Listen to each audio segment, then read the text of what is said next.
The film starts at Norm's diner. A man wearing a clear trench coat, strapped to a mysterious device, approaches the patrons to announce that the world is about to end. He urgently needs to recruit a team of strangers to assist him on a critical mission. He explains that he has traveled to this exact diner 117 times, assembling different combinations of people, yet every single attempt has ended in complete failure. The man from the future recruits a couple, Mark and Janet, a mother named Susan, and 3 bystanders named Bob, Marie, and Scott.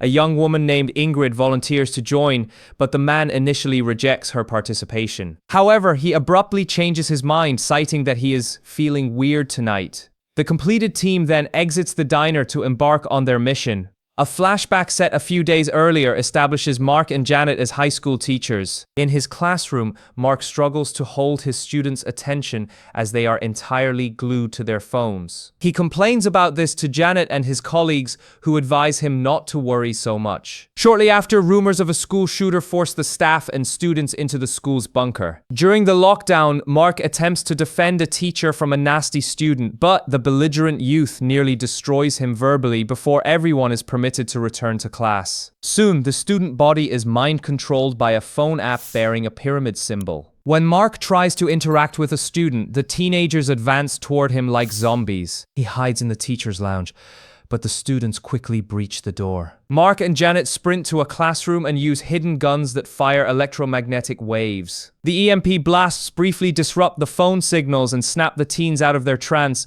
but they rapidly revert to being zombified, forcing Mark and Janet to flee the school. Back in the present, the man from the future leads his recruits toward an exit, only to find the streets swarming with cops and armed officials. Knowing that Bob carries a concealed gun and plans to play the hero against him, the man convinces Bob to step out into the street first. Consequently, Bob is immediately shot to death. Taking advantage of the distraction, the others locate a hidden floor hatch and sneak out of the building undetected. The man then reveals their ultimate goal.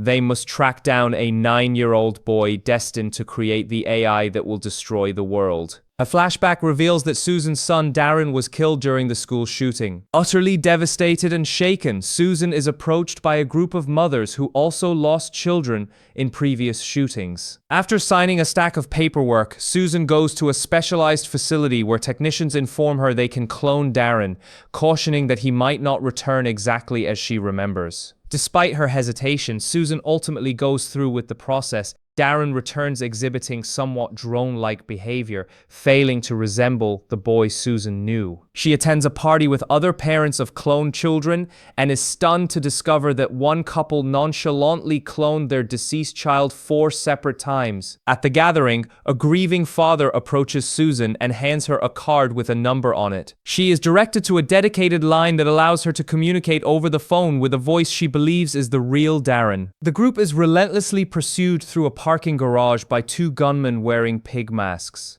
Marie is shot to death, forcing the others to make a run for it as the zombie students begin infiltrating the building as well. The surviving team members hide and are narrowly saved when one of the gunmen is killed.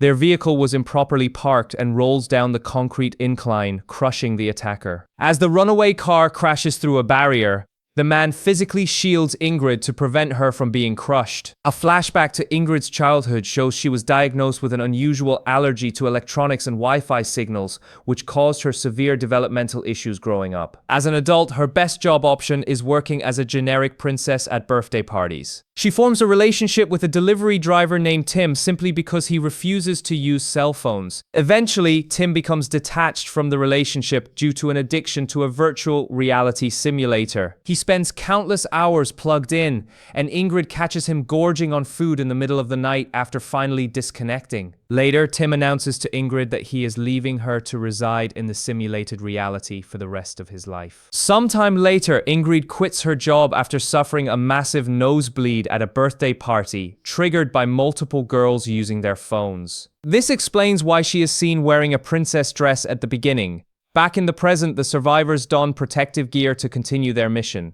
A sudden flashback to the man's childhood illuminates his deep connection to the AI. His mother attempted to hide him from the machine, but the AI pinpointed their location and destroyed their home, killing the man's mother and kickstarting his lifelong mission. In the present, the surviving pig mask gunman tracks the group down. Furious over his partner's death, he reveals they were paid to eliminate the man and his associates. The man tries to talk him down and almost gets through to him, but Scott ruins the moment by hitting the gunman with a car. As the battered team nears their destination, the mind-controlled teens begin to swarm them. Mark and Janet brandish their EMP guns and drive away, trying to draw the mob away from everyone else. Meanwhile, on the streets, the remaining team members witness a giant cat monster, another deadly creation of the AI, devouring the brainwashed teens right off the pavement.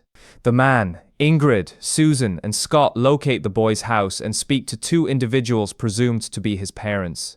The man quickly deduces that there is something off about them, and suspects they were hired. His suspicions are proven right when the dad suddenly stabs Scott in the neck with a cooking thermometer, prompting the man to blast the fake dad into a wall. The panicking mom tells the group he is upstairs before she flees. They initially find nothing upstairs, but soon spot a Roomba rolling into a concealed space hidden behind the wall. Following the path, the three discover the boy, Artie, in the process of developing the AI. The man prepares to use a drive to spread a virus into the AI and shut it down, but Susan intervenes, telling him to use Darren to plug into the AI because the voice told her to do so. Once this connection happens, the newly awakened AI uses the boy's robots and electronics to attack. Fighting back against her allergy, Ingrid pushes her way into the room filled with wires and robotics. She successfully snatches the virus drive just before the man can detonate the explosive device strapped to his chest. The AI uses the boy to freeze time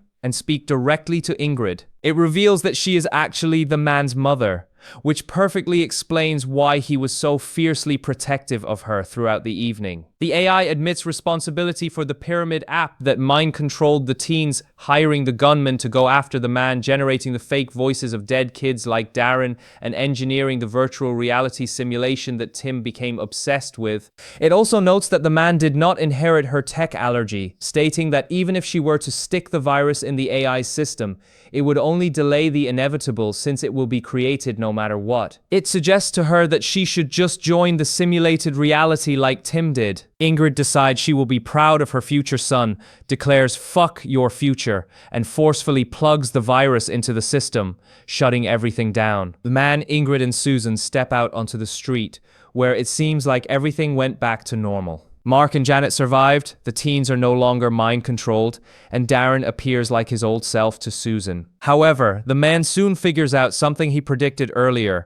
They are currently stuck in an AI simulation that it wanted them to be trapped in. This grim truth becomes clear to Ingrid when she sees the boy and a dog eerily telling her, "Good luck, have fun. Don't die." Realizing this, the man detonates his device, which only sends him backward in time instead of setting off a bomb. Inside the simulation, Ingrid is then taken away in an ambulance while raving hysterically, and Mark gets eaten by the cat monster. The man then returns to the start of the evening, but he goes directly to Ingrid first. He decides that his initial idea of injecting the AI with a virus was a stupid idea, so he formulates a new plan to infect everybody with Ingrid's biological allergy. He takes her hand and then makes his big speech to the whole diner, starting the night over anew.